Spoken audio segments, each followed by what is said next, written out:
Hello friend, welcome back to my channel রাখি দাতার lifestyle. তোমরা সবাই কেমন আছো? আশা করছি ভালো আছো, আর আমিও ভালো আছি।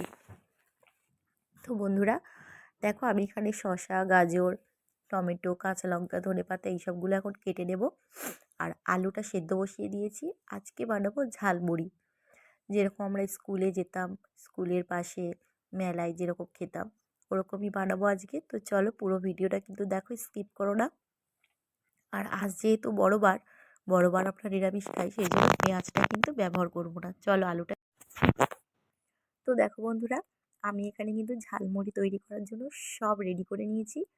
এখানে শসা, গাজর, কাঁচা লঙ্কা, টমেটো, আলু, ধনেপাতা, এখানে নিয়েছি পাতি লেবু, ঝুরি ভাজা, বাদাম, এদিকে ধনেপাতা, এদিকে একটা মশলা গুঁড়ো করে নিয়েছি, গোটা ধনে আর গোটা জিরে মিলে বন্ধুরা।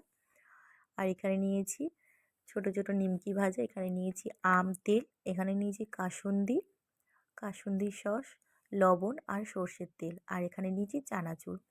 তো চলো ঝালমুড়িটা এবার মাখা স্টার্ট করি। আমরা মানে যখনই স্কুলে যেতাম, রোজই বলতে পারো গিয়ে এরকম মুড়ি খেতাম। হয়তো মেলাতে যেটা হতো বা স্কুলের পাশে যেটা হতো, তার থেকেও কিন্তু ঘরের প্রত্যেকটা জিনিস খুবই ভালো খেতে হয়।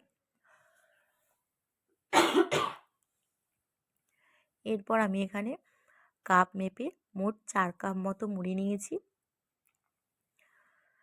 দেখো বন্ধুরা, 4 কাপ মুড়ি নিয়েছি আমি এখানে। এরপর প্রথমে কিন্তু আমি এই আলুগুলো দেবো না, কারণ মুড়িটা কিন্তু নরম হয়ে যাবে। তো আমি এখানে প্রথমে চানাচুর, ঝুরি ভাজা এইসবগুলো দেবো। আর একদম কিন্তু বেশি বেশি দেবো না, অল্প অল্পই দেবো। দেখো, প্রথমে আমি এখানে চানাচুর দিয়ে দিলাম একদম অল্প পরিমাণ। এরপর দিয়ে দিলাম ঝুরি ভাজা।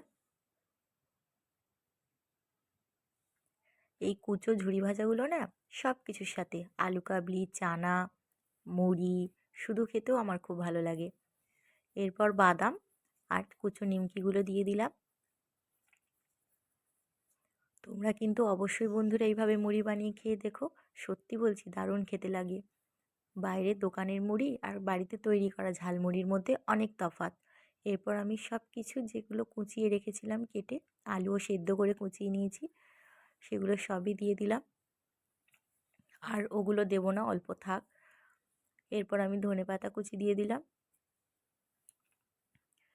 এরপর দিয়ে দিলাম ভাজা মশলাটা।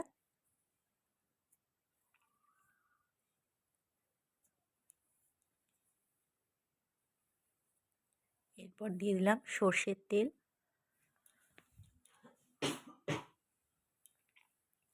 দিয়ে দিলাম সামান্য পরিমাণ লবণ, যেহেতু সেদ্ধ আলু আছে, টমেটো আছে, সেই জন্য। এরপর অল্প একটু পরিমাণ দিয়ে দিলাম আম তেল, কারণ পাতিলেবু তো আছেই, সেই জন্য। এরপর বন্ধুরা আমি দিয়ে দিলাম কাসুন্দি সস। আর সসটা একদম শেষের পথে, সস কিন্তু আমরা প্রায় সময় খাই। তো সব কিছু কিন্তু দিয়ে দিলাম, সব একদম অল্প অল্প পরিমাণ। এইবার কিন্তু মাখার পালা। আর লেবুর রসটা একটু পরে দেবো, আগে মাখিয়ে নিই এটা। দেখতে কিন্তু খুব সুন্দর লাগছে, বেশ কালারফুল হয়েছে। আর এরপর ছোট গামলি আর হাত দিয়ে মাখতেও সমস্যা হচ্ছে। তো চলো আগে মেখে নিই এক হাতে, তো ফোনটা ধরে দু হাতে গামলিটা কিন্তু ঝাঁকিয়ে ঝাঁকিয়ে মাখলে ভালোই মাখানোটা হয়ে যাবে। চলো আগে মাখিয়ে নিই। দেখো বন্ধুরা, সব কিছু কিন্তু মুড়ির সাথে একদম ঠিকঠাক আছে। এরপর এক ফালি পাতিলেবুর রস দিয়ে দিলাম আমি। এরকম মুড়ি তো সত্যি বলছি দেখেই সেই ছোটোবেলার কথা মনে পড়ে যায়। আর সবাইকে বন্ধুরা আমি মুড়ি কিন্তু দিয়ে এসেছি, সবাই খাচ্ছে, কারণ ভিডিও করতে তো সময় লাগে। আর আমিও এখানে কিন্তু খাওয়া শুরু করে দিয়েছি। খেতে কিন্তু দারুণ হয়েছিল, সত্যি বলছি। তো বন্ধুরা, আজকে ভিডিওটা এই পর্যন্ত। ভালো লাগলে অবশ্যই একটা লাইক, কমেন্ট, শেয়ার করে দিও। আর আমার চ্যানেলটাকে কিন্তু সাবস্ক্রাইব করতে ভুলো না। অবশ্যই কিন্তু আমার চ্যানেলটাকে সাবস্ক্রাইব করে আমার পাশে থেকো, আমাকে অনেক অনেক করে সাপোর্ট করো বন্ধুরা।